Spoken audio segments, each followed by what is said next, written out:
Hello everyone, this is Thomas Gunn at Das House, and today we're going to be making Schnitzel. So for Schnitzel really is just a breaded flat cut of meat. You could use chicken, you can use turkey, you can use pork. Traditionally it was done with veal, but you know, veal is quite expensive, and quite frankly, I think my kids actually prefer it with pork or chicken. So today I'm going to make it with chicken, and I just want to show you real quick how to skin and bone a chicken breast. So this is the chicken breast that I bought. I actually have 3 of them, but today we're just going to do 1. To do it this way is so much cheaper than buying them already boned. And it's really not that difficult. I'm going to show you right now. So the first thing you want to do is just take off the skin, just run your thumbs under the skin and just pull it off. I mean, how easy is that? There you go. A little bit of fat is fine. It'll cook off. So now you have the chicken breast skinned. Down the back here is the bone, the breastbone. Okay, so what we're going to do is you're going to, I'll do it this way so you can see, you're just going to run your knife against the bone. As you do that, you'll see the meat start to break away. Do you see that? So here's the bone. So you're just going to keep sliding your knife against the bones. See, here's more bone. We're just sliding the knife against that all the way down till you get to the bottom. And there you go. There we have a chicken breast. It's a little bit of fat here. I'm just going to cut that off. I'm going to cut this little piece off. And there we go. You can slice this off if you want. There, a very nice chicken breast. Let's do the other one really quick. Why is it the phone only rings when I'm with you guys? So there we go. There's the other chicken breast. Just going to take this skin off. And there you go. So now we have our 2 chicken breasts. So now what we're going to do is cut these cutlets or chicken breasts in 3s. I cut them in 3s. So on the bottom you have the little tenderloin. You can just cut those out. You can fry these up like you do this schnitzel, and they make perfect little chicken fingers. So take your cutlet or your breast, lie it down, take your knife on an angle, push down on the chicken so it's firm, and just slide your knife over the top. So first I usually take off just this little piece so that I end up with a nice flat piece.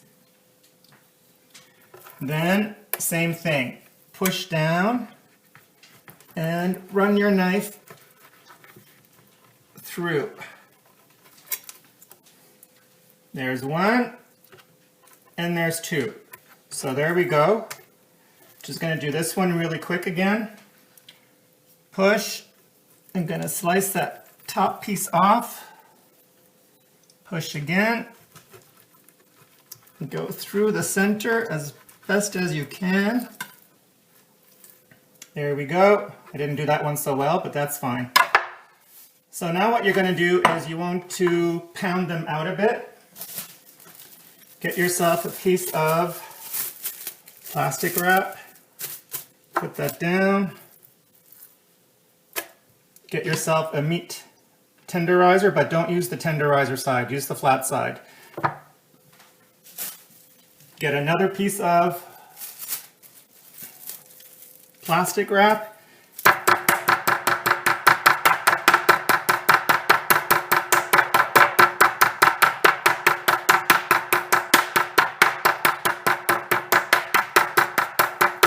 There we go. That's good enough for that piece. As you see, it makes it a bit bigger, it flattens it out. Schnitzels typically are quite thin, the meat. So you're going to do this for all the pieces. So one entire chicken breast, so this whole thing, should get you about 6 pieces. All right, so I'm going to do that. I'm not going to make you watch that. Once I've finished pounding them all out, we'll continue. Okay, so here we are at the dredging station. I've already done a couple, just to give myself a head start. You will need flour, regular flour. You will need breadcrumbs. I like using a mix of panko and regular breadcrumbs. I don't like using only panko. I find it, you know, because it's a newer edition, it's not very traditional, and the schnitzels end up being way too crispy and almost too hard on the outside. So I don't like using only panko. I'm okay using regular breadcrumbs mixed with panko. That works out fairly well. And if I don't have panko, I'm totally fine only using regular breadcrumbs, because that to me is, you know, more traditional anyway. And a couple of eggs. The amount of eggs will depend on how many pieces of meat you have to cover. I've got 2 eggs in here, and I personally add my salt and pepper to the eggs. Some people do it to the flour, perhaps some people do it to the breadcrumbs, I don't know. I'm sure some people do it straight on the meat. But this is how I was taught by my mother, who was taught by her mother. So, hey, I'm just, you know, continuing the way I was taught. You do you, you know, do how you prefer to do it. So, I'm going to start you off with just one of those little tenderloins. So, just to give you a quick breakdown of why we bread this way. If I were to put the breadcrumbs only on this, it wouldn't stick very well. If I put the eggs on this and then the breadcrumbs, the problem is the egg won't stick very well to the meat because the meat is slippery. So that's why flour first. So roll that in the flour, dust it off. Now into the egg, because now the egg has something to grab onto. So that's our seasoned egg. Now into the breadcrumbs, because now the breadcrumbs have something to grab onto. All right, so you want to push those breadcrumbs in. This is where I would stop and this is done. Some people like to double dredge. So in that case, you would put this now back in your eggs, coat it again, and again back into the breadcrumbs. This probably gives a bit of a crispier finish, but I like it the other way. I like it with a single coating. Again, it's how I was taught, so that's how I'm doing it. So let's take here's a nice piece of meat that, you know, the chicken that we've pounded flat, into the flour. I'm not sure you can see that. Okay, so it's coated in the flour. From there into the egg. And you do want to make sure that you get the egg on everything. You see this dry piece here? If I were to put this into the breadcrumbs obviously won't stick to that. So just flip that again. Make sure it's all covered. This is a bit of a messy process on your fingers, but it's worth the end result. Into the breadcrumbs.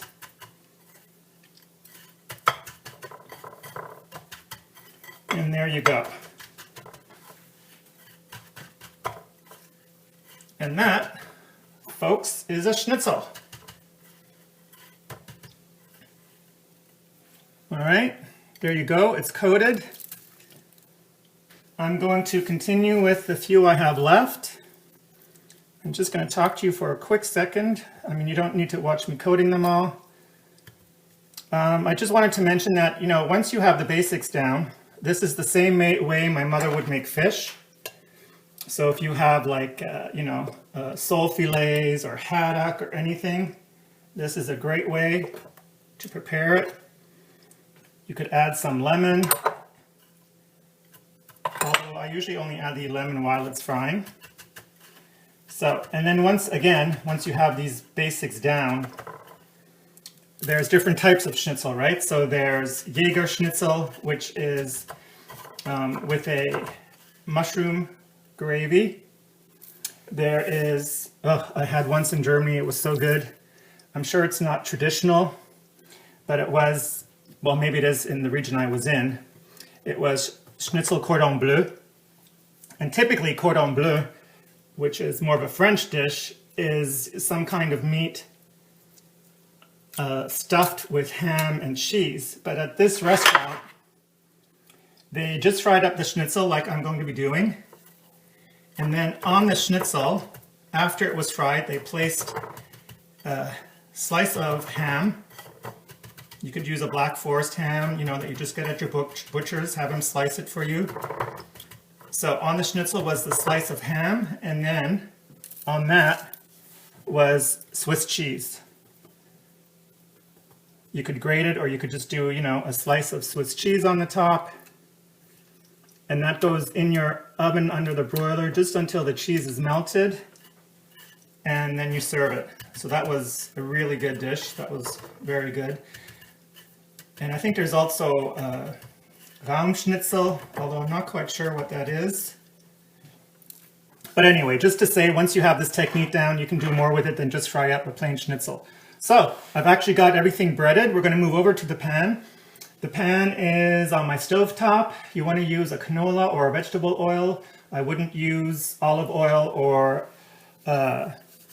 peanut oil because they have a stronger flavor. You want to put enough oil in the pan to cover at least halfway up your schnitzel. And yeah, so I'm going to wash my hands and we'll move over to the stovetop.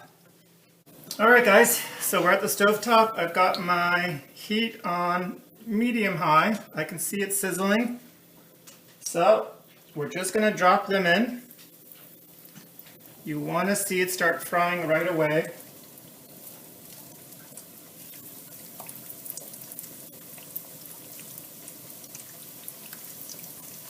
So let's get that going.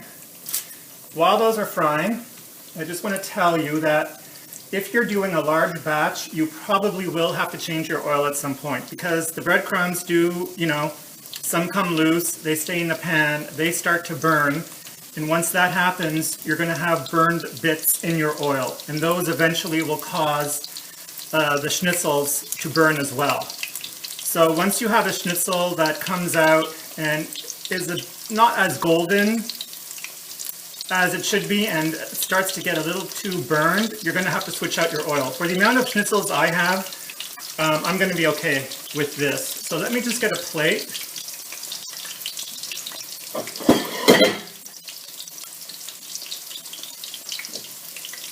Sorry about that. Just need a plate to put them on once they're done.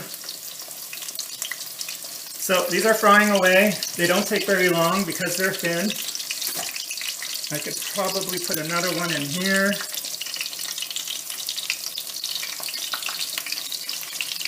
At this point, well, not at this point actually, once you flip them, you could drizzle them with lemon if you want. You can do it that way, or when you're serving it, you could put some lemon wedges on the plate. So let's see how my first one, you see, that's nice and golden. That's going to be done on that side. I can go a little further. That one is golden.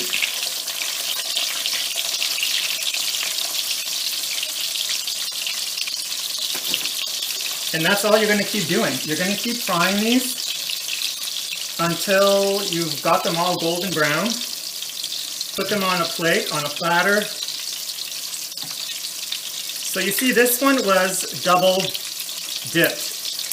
So it's a tighter seal. Can you see this bubble? I don't know if you can see it on film, but there's a bubble.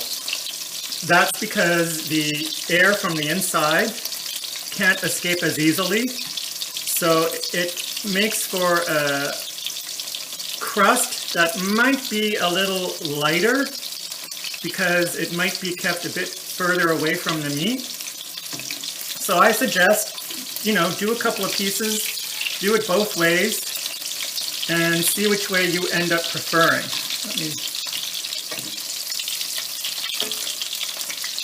So I'm going to keep frying.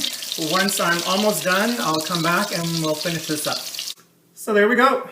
There you have a plate of traditional schnitzel served with some lemon wedges. You can either, you know, sprinkle the lemon over the top, or like I said before, do it while it's frying, but do it once you've flipped it over once already so that you are putting the lemon on a piece that's, or a section that's already been fried.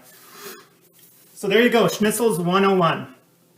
Give this a try, especially if you like schnitzel. I mean, as you saw, it's incredibly easy to do. It's not that complicated. If you have a deep fryer, I've known people who deep fry them as well. I mean, we're basically doing that, right? We're frying it on both sides anyway.